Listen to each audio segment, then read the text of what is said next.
हमारे पास क्या है, एच हाइट पर है, एच हाइट से अपन ने किसी ऑब्जेक्ट को थ्रो किया है ना, एच हाइट से अपन ने इस ऑब्जेक्ट को थ्रो किया वर्टिकली, वर्टिकली यू स्पीड से, है ना।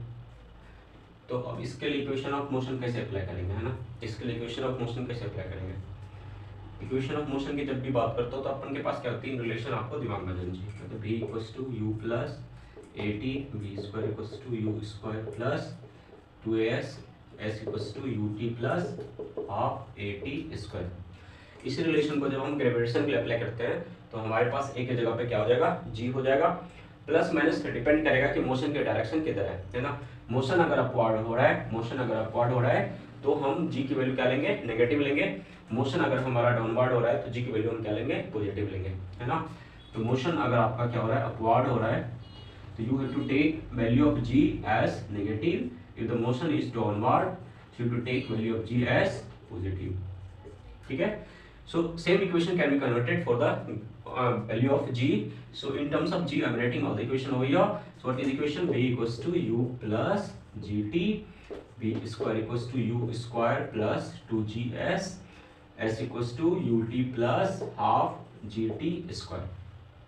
अब मैं क्या करूंगा, इस तरह के मोशन में, इस तरह के क्वेश्चंस के लिए सारा इक्वेशन में एक एक करके बारी बारी से अप्लाई करके दिखाता हूँ।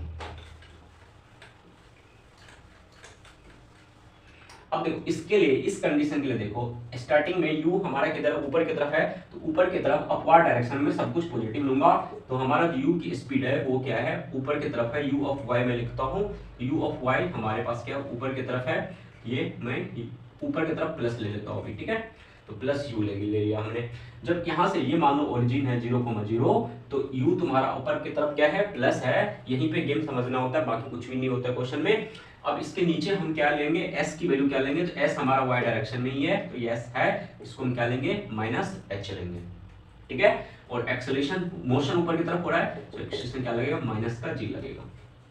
अब ये तीन वैल्यू हमारे पास पता है, हमारे पास स्पीड पता है, हमारे पास डिस्टेंस पता है, हमारे पास एक्सेलरेशन पता है, तो हम तीनों इक्वेशन, तीनों वैल्यूज का यूज करके हम क्या कर सकते हैं, जो भी हमारे फैक्टर निकालना है we can find out easily, ठीक है।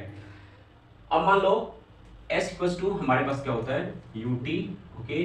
अब मोशन तुम्हारे पास क्या हो रहा है, ऊपर की तरफ हो रहा है, मोशन तुम्हारा ऊपर की तरफ हो रहा है, तो अब तुम अगर यहाँ पर इस टाइम पर वैल्यू को कंसीडर कर लो, g की वैल्यू को कंसीडर कर लो, तो तुम्हें बाद में कंसीडर करने की जरूरत नहीं है।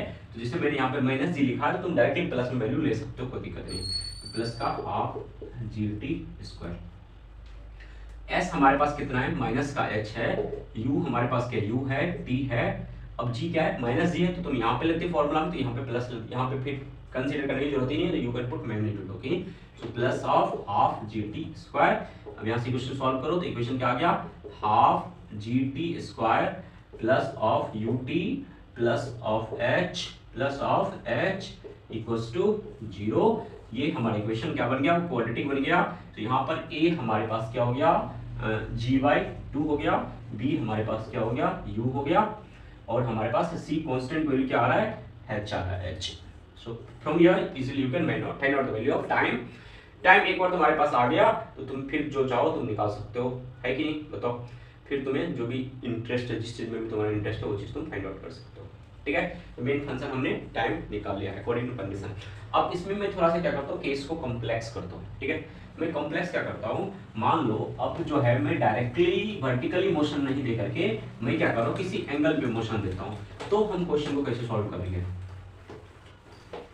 हमने क्या किया, आपको हाइट में h ही ले रहा हूँ, है ना, हाइट में h ही ले रहा हूँ, इससे इसके अंदर अपन का सारा केस आ जाता है ना। यहाँ से मैंने क्या किया, इधर की तरफ स्पीड दिया, है ना, इधर की तरफ u स्पीड से दिया, और मान लो एंगल मैंने ये दिया theta.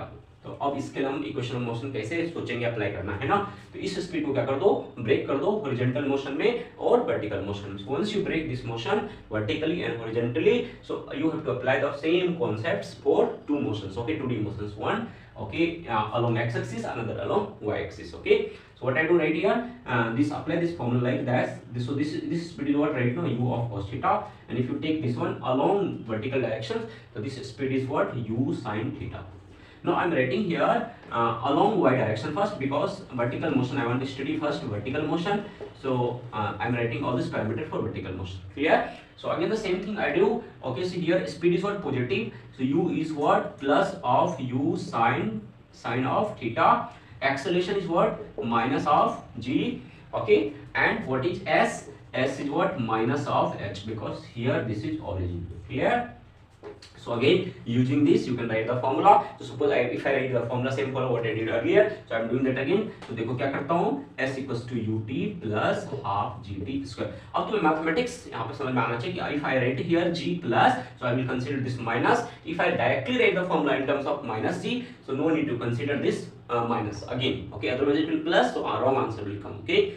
So you have to take care of all this thing when you are using this concept. Okay, so it's your responsibility to know when to use, what to use, and what value to put in the equation. Clear?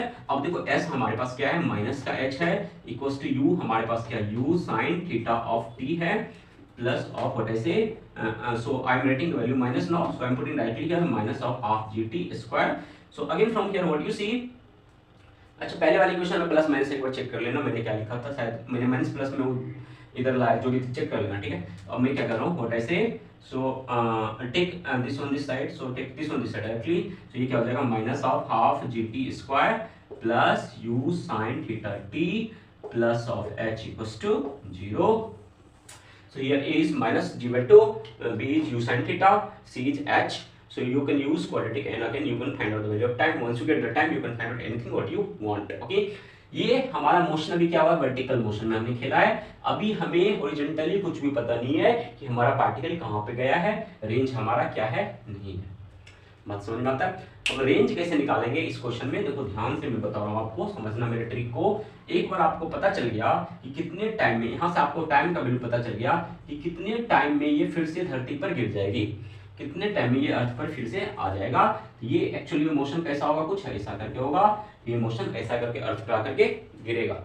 ठीक है, तो ये हमारा maximum height पे गया और maximum height पे गया और फिर हमारा गिर गया. ठीक है, तो क्या हुआ, मैं क्या कह रहा हूँ, तो रेंज हमारा ये शिफ्टिंग जो हुआ इसको हम क्या कहेंगे अब, horizontal motion.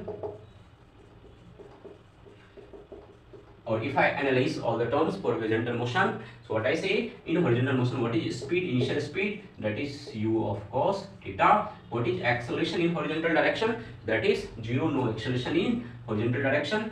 And what is distance, starting distance, no distance at all, but finally we get the distance, that is known as range or shifting of motion in x direction. So यहाँ पर range अपन क्या आ जाएगा, क्योंकि acceleration 0 है तो फिर equation of motion upon directly निकालेंगे normal basics की तरह. ये अपन का रेंज अपन का यहाँ पर क्या हो जाएगा, स्पीड u cos थीटा, इधर की तरफ एक्सेलरेशन है नहीं, u cos थीटा चेंज नहीं होगा, वो हमेशा सेम रहेगा.